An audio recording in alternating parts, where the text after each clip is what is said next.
오늘은 로마서 개관 5번째 강의를 진행하겠습니다.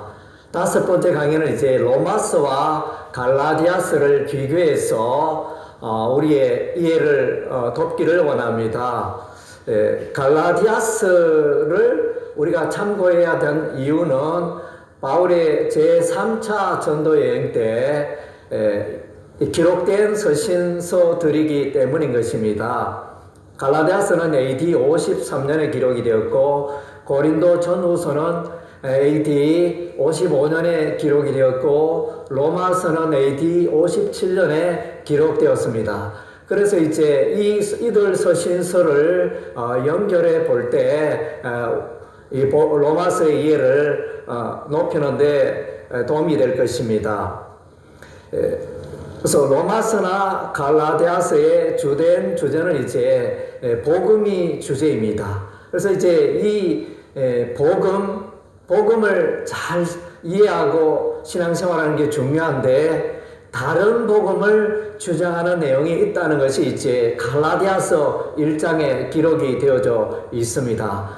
모세의 할례를 받아야 구원이 있다 이렇게 주장하고 바울이 전하는 이 복음의 진리를 대적하고 박해하는 세력들이 바울의 제1차 전도 여행 기간에 있었습니다. 바울이 비시디아 안디옥에서 예수 그리스도의 복음을 전했을 때 유대인의 세력들이 일어나서 박해를 했습니다. 그리고 이제 다음 도시 이고니온에 도착했을 때도 역시 유대인의 세력의 박해가 있었습니다. 그리고 그 다음 도시인 루스드라에 갔을 때도 역시 이와 같이 박해하는 세력이 있었습니다. 그래서 이제 로마서에도 보면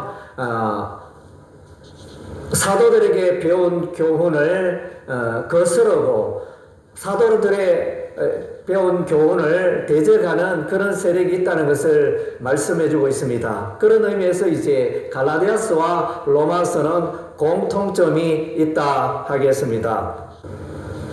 로마서의 중요한 주제는 이제 이신칭의 구원의 원리가 되어집니다. 오직 믿음으로 구원을 얻는다는 이 원리가 갈라디아서에도 그대로 나타나 있습니다. 먼저 로마서 1장 16절 17절에는 복음에는 하나님의 의가 나타난다 그랬습니다.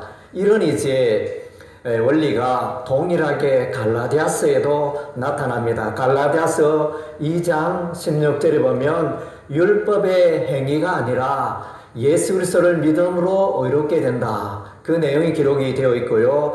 갈라디아서 3장 11절에도 의인은 믿음으로 말미암아 살리라는 내용을 기록해 주고 있습니다. 이 내용은 하박국 2장 4절에 기록되어 있고 또 히브리서 10장 38절 39절에도 기록되어 있는 말씀인데 동일하게 갈라디아서에도 인용하고 있는 것을 보게 되어집니다. 믿음의 조상 아브라함, 로마서와 동일하게 갈라디아서도 믿음의 원리를 설명하면서 믿음의 조상 아브라함을 말해주고 있습니다. 로마서 4장 3절에 보면 아브라함이 의롭게 된 것은 오직 하나님을 믿음으로 의롭게 되었다. 그리고 창세기 15장 5절 6절을 인용하여 아브라함이 하나님을 믿음에 그의 믿음을 의롭게 여기셨다는 이 말씀을 갈라디아서에도 동일하게 인용하고 있습니다. 갈라디아서 3장 6절에 하나님을 믿음에 그것을 그에게 의로 정하셨다. 하나님을 믿음에 의롭게 되었다. 이 원리를 말씀해주고 있고 갈라디아서 3장 8절에도 이방인도 믿음으로 말미암아 의롭게 되어지는 길이 열려졌다. 그것을 이제 말씀해주고 있습니다. 그리고 갈라디아서 3장 16절에 아브라함의 약속 가운데 후손 자손이라는 표현이 나오는데 이 자손은 단수를 의미하고 있으므로 오직 이 자손은 메시아 예수 그리스도를 가리킨 것으로 해석해야 하는 것입니다. 로마서와 갈라디아서에는 이제 공통적으로 복음과 율법의 기능에 대해서 말씀해 주고 있습니다. 로마서 3장 21절에는 율법 외에 하나님의 한 의가 나타났다. 예수 그리스도의 십자가를 믿음으로 말미암아 의롭게 되는 그 의에 대해서 설명해 주고 있습니다. 동일하게 갈라디아서 3장 17절에도 아브라함의 언약 이후에 약 440년 만에 율법이 제정된 것을 말씀해 주고 있습니다. 그 후에 생긴 율법이 믿음의 원리, 아브라함으로부터 시작되어진 이신칭의의 이 구원의 원리를 뒤집는 그런 역할을 할 수가 없다는 것입니다. 그것을 갈라디아서에서 말씀해 주고 있습니다. 그리고 이제 갈라디아서 3장 24절에는 이제 율법의 기능, 역할에 대해서 말씀해 주고 있는데, 율법은 메시아 예수 그리스도께로 인도하는 초동 교사의 역할을 한다. 이렇게 정의를 내리고 있습니다. 그래서 율법은 메시아 예수 그리스도가 오실 때까지만 그 효력이 왕성함을 볼 수 있습니다.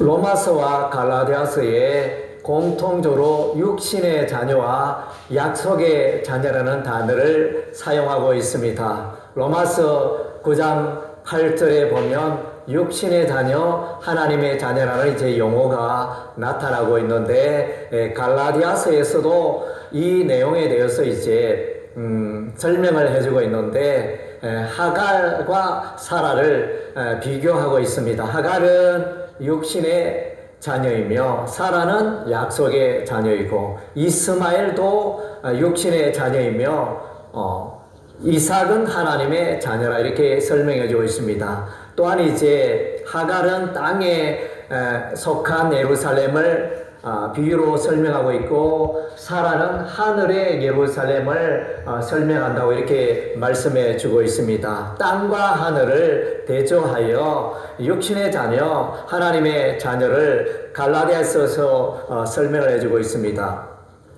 그리고 이제 로마서와 갈라디아서에 공통적으로 나타나는 내용은 육체의 소욕과 성령에 대조되어지는 설명이 되어집니다. 로마서 7장 20절에 보면 선을 행하기 원하는 나에게 악이 함께 있도다 라는 표현이 나타납니다. 로마서 7장은 사도 바울이 오호라 나는 공고한 자로다, 이 사망에서 누가 나를 건져내랴 탄식하는 그런 장면이 나옵니다. 바울이 의롭게 되었지만은 여전히 자신의 삶 속에 죄성이 있음을 발견하고 내 안에 죄가 거하고 있다, 이렇게 고백하는 내용을 말씀하고 있고, 오히려 누가 나를 이 어려움에서 도와줬으면 좋겠다 호소하는 내용이 로마서 7장에 기록이 되어져 있습니다. 이런 이제 갈등이 갈라디아서 5장 17절에도 나타납니다. 육체의 소욕은 성령을 거스리고 성령은 육체를 거스린다는 표현이 나타나고 있습니다. 그래서 이제 이 둘은 같이 갈 수 없고, 그래서 우리가 경건의 삶을 살아간다는 표현은 우리가 육체에 속해서 살아가는 게 아니고 성령을 따라 살아갈 때 우리가 경건의 삶을 살 수 있다는 그 원리를 말씀해 주고 있습니다. 그리고 로마서와 갈라디아서에 동일하게 그리스도와의 연합에 대해서 말씀해 주고 있습니다. 로마서 6장 3절 4절에서는 우리가 예수 그리스도의 죽으심과 합하여 세례를 받았다, 이런 표현을 말씀해 주고 있는데, 이 표현이 갈라디아서 2장 20절에도 나타나고 갈라디아서 3장 27절에도 나타납니다.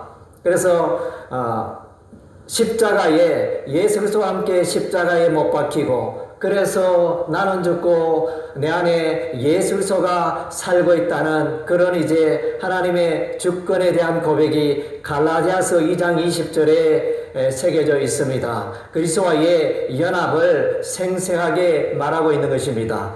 그리고 갈라디아서 3장 27절에는 이제 세례를 받은 자는, 예수 그리스도와 합하여 세례를 받은 자는 그리스도로 옷 입었다 이런 표현을 사용하고 있습니다.